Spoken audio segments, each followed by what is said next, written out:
Dans le cadre de l'émission Livres en partage animée par Alain Capdegel, nous donnons aujourd'hui la parole à Marie-Clémence Duguay, auteure bigourdan, qui va nous parler de son livre intitulé Du côté de chez, point de suspension, moi. Bonjour Marie-Clémence. Bonjour Élise, bonjour à tous. Marie-Clémence, tu as eu plusieurs vies. Tu as été antiquaire, chef d'entreprise, c'est une entreprise qui fabriquait des pare-chocs, mais l'écriture a été pour toi comme un fil rouge tout au long de ta vie. Avant de nous parler de ton livre, tu vas dire aux auditeurs de Livres en partage de la radio web de l'Université du temps libre ce que représente pour toi l'écriture. J'ai toujours écrit, depuis ma jeunesse, j'ai toujours écrit et j'ai beaucoup lu. Parce que je trouve que la lecture, c'est apprendre à vivre sans bouger de ses choix. Et donc, j'avais très envie d'écrire. Donc, j'ai commencé à écrire à 12-13 ans, avec le lycée, bien sûr, le collège et le lycée. Et puis ensuite, j'ai écrit des nouvelles que j'ai adressées à des revues nationales qui ont la gentillesse de les accepter. Et donc, j'ai travaillé après avec cette revue d'Écouter Langros et jusqu'à 40 ans. Et ensuite, quand j'ai eu un peu plus de temps à ma retraite, j'ai écrit des romans.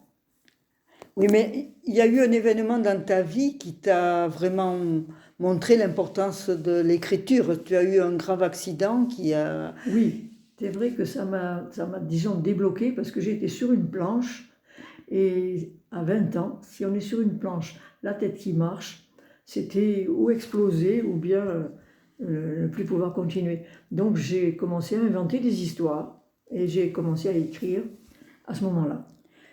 Mais il y a eu aussi dans ta vie quand même l'importance de ta grand-mère. Tout à fait. Justement, ma grand-mère était poète et elle écrivait des poèmes en occitan. Elle a d'ailleurs eu un prix des Faits libres à Toulouse.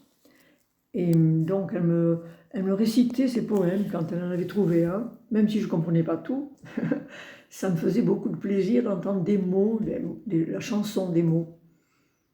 Bon, mais tu as aussi écrit des livres au cours de ta carrière professionnelle, j'allais dire des livres techniques, hein, sur Oui, le patchwork en particulier. oui, tout à fait, parce que j'ai connu le patchwork quand j'étais étudiante à Paris avec une américaine, et donc il y a eu des éditeurs qui sont venus me demander de faire des bouquins sur les techniques et les modèles, parce qu'il n'y avait pas de livre en français. Donc ça a été parmi les premiers livres en français du patchwork. Et oui, tu as écrit 5 livres en 5 ans. Oui, le florilège du patchwork. Bon, mais ensuite, hein, tu as adhéré à une association des Hautes-Pyrénées, les Marbrés je crois. Et là, tu as eu l'occasion de retrouver de vieilles recettes de cuisine. Tout à fait. Alors ça, c'est quand même les Marbrés de l'Espiadé, j'en dis deux mots parce que c'est quand même important. C'est la carrière de marbre de Campan, où les marbres de Campan, l'Espiadé, c'est au pied du col d'Asselin, mais ça fait partie de Campan. Et ce marbre est allé à Versailles. Et les colonnes de Petit Trianon viennent de là. Donc on a créé une association pour quand même ne pas oublier le travail qu'ont fait les anciens. Et on a fait justement avec cette association comme ça, c'est très convivial, très, très sympathique. Et donc on a retrouvé des recettes de la vallée, des recettes d'une grand-mère qui avait un petit cahier de recettes anciennes, oubliées, et nous avons refait le livre de ces recettes. Et ce livre se vend encore en partie. Oui, toujours, toujours, il a beaucoup de succès. Bon, après, un peu plus tard, il y a eu un premier roman, Le vent se lève. Oui, alors là, c'est quand j'ai été à la retraite, que j'avais un peu plus de temps. Et ensuite aussi, c'est vrai, le déclenchement, ça a été le départ de mon mari, le décès de mon mari. Donc j'ai voulu... C'est une sorte d'hommage un peu. oui, un peu, parce que c'est vrai, oui, tu as raison, c'est vrai que c'était un peu un hommage, parce que ça a été un décès Brutal. dramatique, accidentel, dramatique, et donc je voulais que ça, disons, ça dure un petit peu plus. Et puis il y en a un autre hein, qui s'appelle La Minute d'avant. Oui, alors là, La Minute d'avant, c'est plutôt un roman parce que j'ai toujours écrit, hein, et j'ai pas mal voyagé pour mon travail et puis pour les vacances. Et où que j'aille, j'avais un cahier et des notes. Donc c'était un ensemble des notes que j'avais un peu glanées tout au long des voyages et que j'ai rassemblées dans ce roman.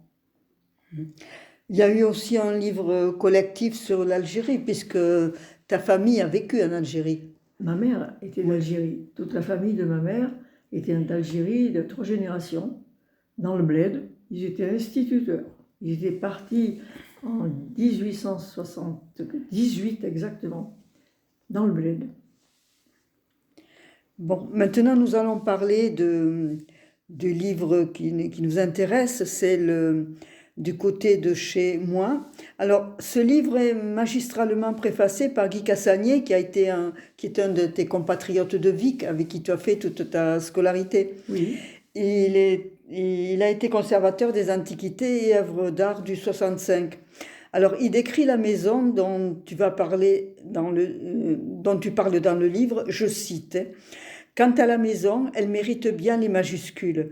Elle est moins maison que manoir ou hôtel aristocratique particulier de la fin du XVIIe, début XVIIIe siècle. Il parle aussi de son portail monumental en fer forgé et cuissonné. Bon, cette maison est connue des Bigourdans, hein. Elle est répertoriée dans nombreux livres d'architecture locale. Cet aspect de la maison n'est pas le sujet du livre. Tu as voulu nous faire connaître, comme tu me l'as dit, la maison de l'intérieur. Bon, alors ce qui se passe, ce que tu vas raconter dans le livre se passe dans les médias après-guerre. oui, tout à fait. Alors, mais pourquoi as-tu eu l'idée d'écrire ce qui se passait dans cette maison? Eh bien, parce que toute ma vie, et encore il n'y a pas longtemps, justement, ça a été le déclic. Toute ma vie, cette maison, dès que je disais où j'habitais, tout de suite, c'était le déclic. On me mettait la maison. J'étais un escargot, quelque chose avec cette Oui. maison sur le dos. Elle faisait fantasmer cette Oui, belle exactement. maison. Ce qui fait que, et puis c'est vrai qu'elle attire le regard, forcément, mais ce qu'on vit à l'intérieur ne donne pas du tout le même effet. Ce qui fait que je voulais quand même en parler, et parler de tous les gens qui ont fourmillé dans cette maison, et qui m'ont formé, qui m'ont fait grandir, avec qui j'ai grandi, et qui m'ont aidé. Mais c'est la rencontre de deux personnes qui a été le déclencheur. Ces personnes que tu rencontres à une signature et qui te disent mais Oui. on sait qui vous êtes. Enfin, Oui, c'est vrai que c'était c'est vrai que mon père, comme il avait quand même un commerce, donc il était connu de tous les paysans du coin, et j'aime bien le mot paysan, hein, et j'y tiens. Eh bien, donc c'est un monsieur qui m'a reconnu parce que je ressemblais à mon père, voilà. Alors que je ne suis plus du tout appelée Laforgue, je suis du Guet depuis 45 ans, donc, et il m'a reparlé de cette maison. Et il connaissait, lui, des anecdotes de cette maison, Ah, en tout fait. à fait, il connaissait très bien, alors que je ne sais pas qui c'est ce monsieur, je n'ai pas osé lui demander comment il s'appelait, tellement il m'a interloqué. Dont tu as eu envie Oui. d'écrire sur cette maison. Oui, voilà, oui. Lui, il m'a donné l'envie de montrer la maison de l'intérieur, vraiment, ce qui s'y passait, pour savoir ce qui s'y passait. Alors moi, ce qui me frappe, c'est cette ambiance de mystère hein, autour de cette maison. Premièrement, quand tu la découvres, hein, tu es un oui. enfant très jeune. Hein. Oui, j'avais 8 ans quand je suis arrivée devant cette maison, qui était très intimidante, parce que nous venions d'une petite maison, un petit couloir de Danzig, comme disait ma mère, et là, c'était des pièces énormes, immenses, je me perdais. Mais tu ne savais pas que ça allait être la maison où tu allais vivre, quoi. Ah non, du tout. Du tout, non, parce que les parents, à cette époque-là, ils ne parlaient pas trop aux enfants de ce qu'ils avaient envie de faire. Et alors, dans cette maison, il y avait des pièces fantômes, hein, Ah oui, il y avait d'ailleurs même pour mon frère et ma soeur, cette pièce, elle était interdite. Et ça me faisait penser à une pièce de Barbe Bleue, parce qu'elle était toujours fermée, à clé. Et donc, il y avait des placards, et c'était très sombre.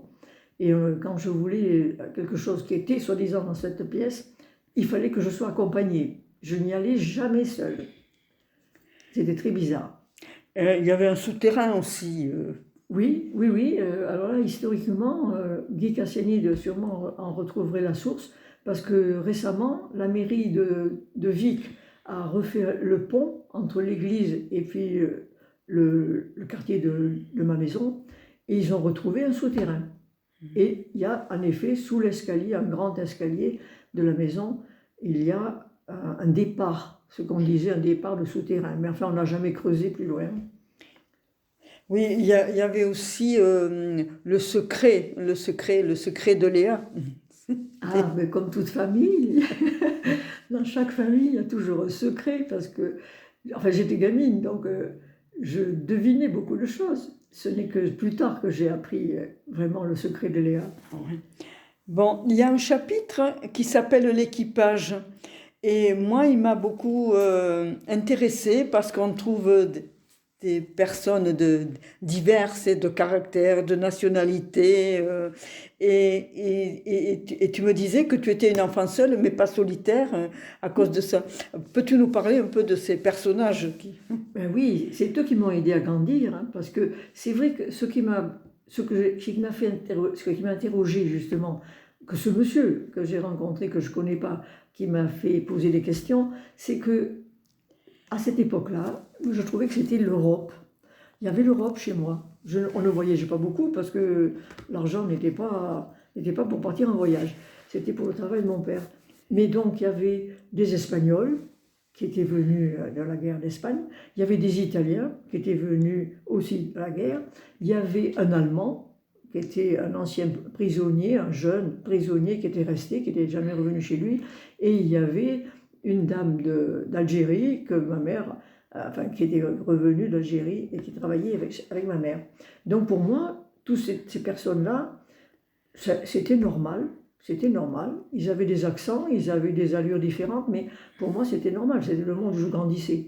Oui, puis ils avaient des attributions parfois bizarres. Il y en avait un qui venait uniquement pour cirer les parquets, c'est ça? Ah oui, alors lui, il était bien foncé. C'était un petit monsieur de Vic, que tout le monde connaissait d'ailleurs, parce qu'il ne faisait que ça, nettoyer les parquets dans les maisons. Les maisons, les parquets cirés, hein. Oui. Et puis il y en avait un qui venait planter des clous. Alors lui, c'était, disons que comme c'était après la guerre et que il fallait quand même s'entraider, il y a un état d'esprit d'entraide que je trouve désolant de ne pas retrouver aujourd'hui. Parce que ma mère disait toujours, oh, il a beaucoup peiné, donc il faut qu'il travaille quand même. Mais il ne fallait pas le bousculer, parce qu'il avait beaucoup eu de peine pendant la guerre. Donc il plantait les clous, parce que ma mère ne savait pas le faire, et puis il remontait les pendules.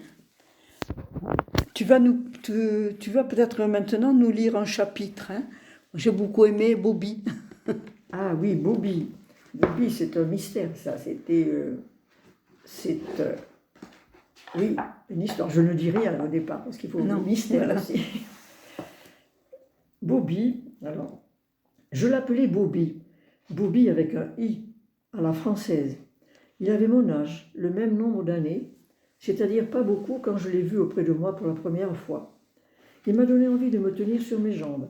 Il m'a appris à courir dans le jardin, à me cacher dans les bosquets, à rire ou à faire des farces. Il était toujours là quand je rentrais de l'école, pour m'accueillir avec joie et sans un mot, me faire comprendre que je lui avais manqué. Je pouvais tout lui dire, mes petits et grands soucis, mes désobéissances ou mes gros mensonges. Je savais qu'il garderait tout pour lui, que personne à la maison ne connaîtrait mes turpitudes. Nous nous cachions ensemble dans l'énorme eucuba du rond-point des allées.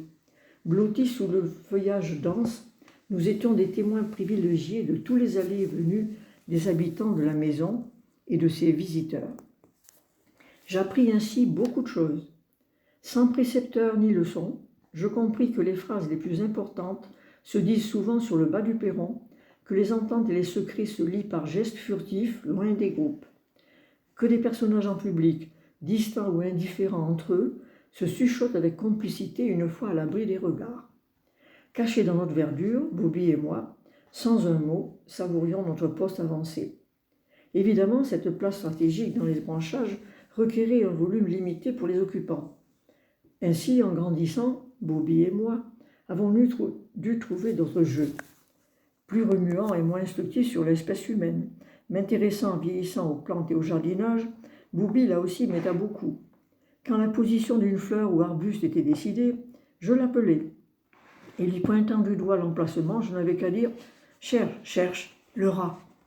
Aussitôt, il flairait le coin, suivait mon index et se mettait à creuser frénétiquement la terre devant lui. Ses deux petites pattes piochaient, grattaient jusqu'à mon ultime contrôle. Stop, stop, zut, il est parti. Son regard levé vers moi, incrédule, la truffe du museau tout enchiffronnée de terre, il s'arrêtait immédiatement. Ordre, contre-ordre. Bon militaire, ne comprenant pas, mais obéissant. L'amour, quoi. Merveilleuse entente. Je pouvais enfoncer les racines de mes végétaux sans effort, avant de repartir ensemble vers des actions plus palpitantes. Plus tard, bien plus tard, de la ville éloignée où je faisais mes études, je téléphonais à mes parents mon premier échec universitaire. Un oral calamiteux où, devant l'examinateur, j'étais resté bizarrement sans voix. Ma mère me réconfortait mollement quand, un peu après, en conclusion de la conversation, elle me dit sur un ton laconique « Ah, j'allais oublier, je dois te dire aussi, Bobby est mort. » Oh, quand? Hier à 11 heures. Mes larmes se mirent à couler, sans un pli de visage, respiration coupée, cœur écrasé. Hier à 11 heures, j'avais le blanc devant l'examinateur. Bon, il y a aussi des personnages pittoresques dans ton livre. Tu peux nous parler de Paul? Ah oui, Paul est aussi, c'est un personnage très connu. C'est vrai que Vic était quand même pas une grande ville, et donc on se connaissait à peu près tous. Paul était un prisonnier de la guerre de 40, parce qu'après la guerre, il y avait des gens qui étaient arrivés, et lui, c'était un jeune prisonnier, l'un des plus jeunes, et qui n'a jamais voulu repartir chez lui. Sans doute avait-il vu des choses atroces dans la guerre, donc il ne voulait plus revenir en Allemagne. Donc il est resté toute sa vie à Vic. Il avait travaillé dans ta famille? Et il a travaillé avec mon père, parce que c'était un homme très vaillant, très, très différent. C'est pour ça qu'il m'a ouvert les yeux sur les gens différents, parce qu'il était grand, blond, aux yeux bleus, chose que l'on ne voit pas beaucoup, l'on ne voyait pas beaucoup du moins à cette époque-là. et donc, il faisait partie de la famille. Il est devenu après un membre de la famille. Mais ton père l'appréciait beaucoup? Ah oui, énormément. Ils avaient le même caractère, le même amour du travail bien fait. Et puis, ils s'appréciaient, sans beaucoup de mots, parce que Paul ne parlait pas beaucoup. Il ne parlait pas très bien le français, mais c'était peu important. Et ce Paul est enterré à Vic? Eh ben, il a été enterré à Vic, parce qu'il ne voulait pas revenir chez lui. Mais par contre, son frère, il avait un frère en Allemagne, qui est revenu un jour et qui a contacté mes parents et qui a ramené son frère en Allemagne. Alors, il y a un autre chapitre qui m'a beaucoup amusé, que tu appelles le tandem. Ah, le tandem, alors là, c'était... Parce que il n'y avait pas simplement les gens avec qui j'ai vécu, tous les employés de la maison avec qui je vivais, et je travaillais aussi, je participais, ils m'ont appris à travailler. Mais il y avait aussi, je voulais aussi montrer que cette grande maison, évidemment, accueillait la famille, aussi bien la famille d'Algérie, l'été, que la famille des Pyrénées et de Bigorre. Et il y avait un tandem de deux frères, qui est quand même ce tandem était très connu dans le nord du département, parce que le frère aîné a été maire à vie de sa commune, et son frère a été le conseiller général et médecin. Voilà. Et alors, ce qu'il y a d'amusant, c'est qu'ils étaient tous les deux athées. Enfin. Ah oui. Et il y en a un qui est mort à l'église. C'est pour ça que je l'ai écrit, parce que la vie a des surprises.